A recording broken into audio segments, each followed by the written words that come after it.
We considered adoption. Mother, 45, who discovered her unborn twins had Down syndrome, reveals initial struggle with their diagnosis, but says she's now smitten with her special boys. Julie McConnell, 45, already had 4 kids when she fell pregnant with twins. Early tests indicated at least one of the twins had Down syndrome. Her and husband Dan were unsure whether they would be able to care for them, but the first time Julie saw the twins, she knew she could never give them away. When mother of 6 Julie McConnell learned she was pregnant with twins who both had Down syndrome, she considered putting them up for adoption. But upon seeing the boys, who she affectionately calls the Goofball Brothers, she knew she could never give them away. Julie, from Idaho, already had 4 children when she fell pregnant for a 5th time last August. Because of her age, 45, she knew that the likelihood of having multiples or a child with Down syndrome would be greater, but she never expected both to happen. Julie and husband Dan,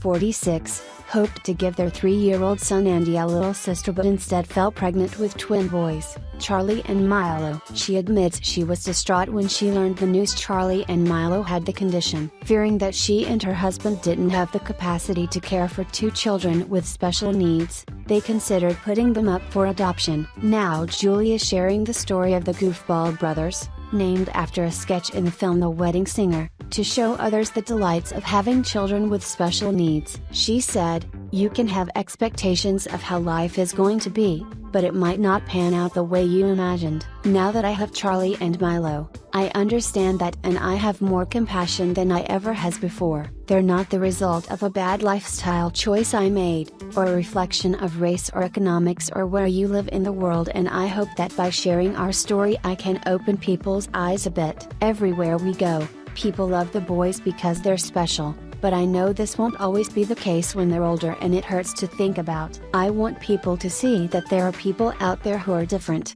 but it doesn't make them any less valuable. They're just the way they're supposed to be." When Julie met Dan, she already had 3 older kids from a previous marriage: Gabrielle, 22, Carson, 17, and Haley, 15. Dan had never had children of his own, so when the pair married in 2010, they decided to have one together. But even after having Andy, they knew that one wasn't enough and thought they'd try to give him a little sister. Still, Julie's age meant that things wouldn't necessarily go as planned. According to the U.S. National Down Syndrome Society, by the time a woman is 40 years old, her chances of having a baby with Down syndrome are 1 in 100. The chances of having non-identical twins such as Milo and Charlie are nearly 14 in a 1 million. Julie said, "As women get older, our eggs start firing off willy-nilly, so we weren't too surprised to learn that we were having twins. We also knew that our chances of having a baby with Down syndrome were higher, so we decided to do prenatal testing at 11 weeks. Where they can tell you with 99% accuracy whether your child has Down syndrome. The test came back positive, but they couldn't tell us if it was one or both of the boys, so we decided to do an amniocentesis at 15 weeks, where they go through the abdomen with a needle and take a DNA sample from the amniotic sac. It's invasive, but we wanted to know what we were dealing with. The procedure was nerve-wracking and the ultrasound already showed several problems, including spots on their hearts and extra fluid buildup, so we weren't that surprised when we received the news 2 weeks later that both of the boys had Down syndrome. Still, it was a terrible day, and the months afterwards were the most stressful and agonizing time in our lives.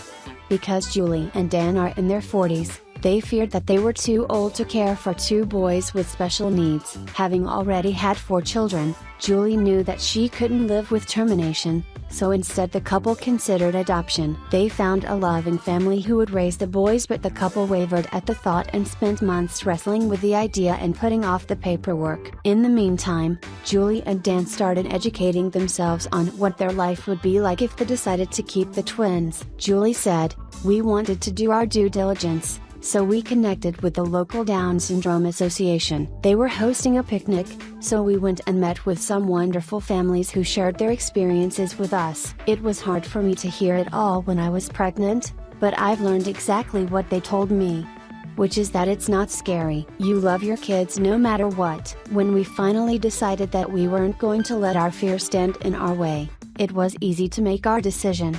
At the start of her 3rd trimester, Julie and Dan officially decided that they were going to keep their boys and began preparing for their arrival by reading every book they could get their hands on and making sure they had two of everything. The boys were born at 37.5 weeks and apart from an initial health scare with Milo, the boys had a pretty smooth start to life. Upon seeing them, Julie knew instantly that she made the right decision in keeping them. She said, "My heart came out of my chest when I saw them. I was so smitten. They reached out and grabbed my heart and they just looked like perfect little babies. Our other kids are so protective of them, and Andy, our 3-year-old, loves introducing his twins to everyone. He even carries around 2 dolls with him. It's hard to imagine life without them, but I think I'd miss them every day if we had decided not to keep them. They have such big personalities, but they're so different. If Charlie bunks his head, he is emotionally destroyed, but if Milo does, then he gets mad and yells. There's no end to how entertaining they are. They both love being goofy.